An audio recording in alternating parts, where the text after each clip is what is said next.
പേടിപ്പിച്ച് കളഞ്ഞല്ലോ നാശം. മനുഷ്യന്റെ നല്ല ജീവനങ്ങ് പോയി. അയ്യോ, അപ്പൊ നിനക്ക് നല്ലതും ചീത്തയുമായ രണ്ടു തരം ജീവനുണ്ടോ? എന്നെ കൊണ്ടൊന്നും പറയിപ്പിക്കരുത്. ഓ, നീ എന്തിനാ മരുമോളെ ചൂടാവുന്നത്?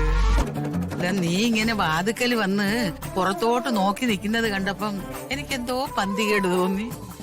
അല്ല, ആരെ നോക്കി നിക്കുന്ന ചോദിക്കാനാ വന്നത്. ഞാനേ എന്റെ ഭർത്താവിനെയാ നോക്കി നിക്കുന്നെ, അല്ലാതെ വേറെ ആരെ നോക്കാനാ?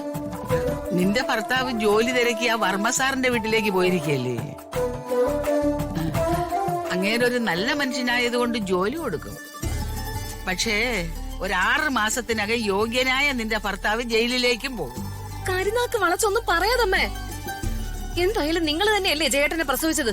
ഓ, ഇതുപോലൊരുത്തനെ പ്രസവിക്കുമെന്ന് ഞാൻ സ്വപ്നത്തിൽ പോലും വിചാരിച്ചില്ല. ആ അത്ഭുത ജന്മം സംഭവിച്ചു പോയി. എന്തു ചെയ്യാൻ പറ്റും?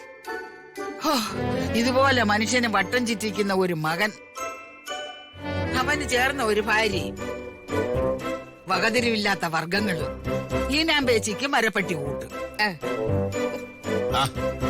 എന്താണ് അമ്മായിയമ്മയും മരുമകളും തമ്മിലൊരു സൗഹൃദ സംഭാഷണം? അത് മൂന്നാറിലൊരു 3-4 തേയിലത്തോട്ടങ്ങൾ വാങ്ങിക്കുന്നതിനെ കുറിച്ച് ഞാനും ഇവളും കൂടെ ആലോചിക്കുകയായിരുന്നു.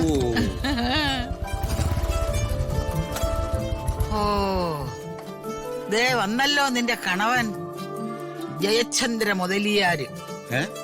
ഇവനെന്നാ മുതലിയാരായത്? പ്രിയ, ഒരു ഗുഡ് ന്യൂസ് ഉണ്ട്. എന്താ ചേട്ടാ? എനിക്ക് വർമ്മ സാറിന്റെ വീട്ടിൽ ജോലി കിട്ടി. ദൈവമേ, എന്റെ പ്രാർത്ഥന ദൈവം കേട്ടു. പ്രാർത്ഥന കേട്ട ദൈവമല്ല, അംബിക മേഡം.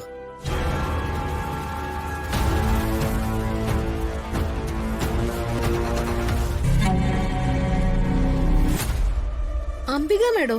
അതെ, അംബിക വർമ്മ.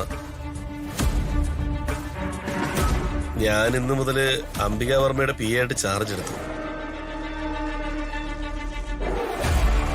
രാജൊളിയ മന്ത്രിയുടെ പി എ, ഞാൻ മന്ത്രിയുടെ ചേച്ചിയുടെ പി എ. അല്ലേ, അവക്കെന്തിനാ പി എ? അവർക്ക് മാത്രമായിട്ട് ഒത്തിരി ബിസിനസ് സ്ഥാപനങ്ങളുണ്ട്, ഈ തുണിമില്ലും മറ്റുമൊക്കെ.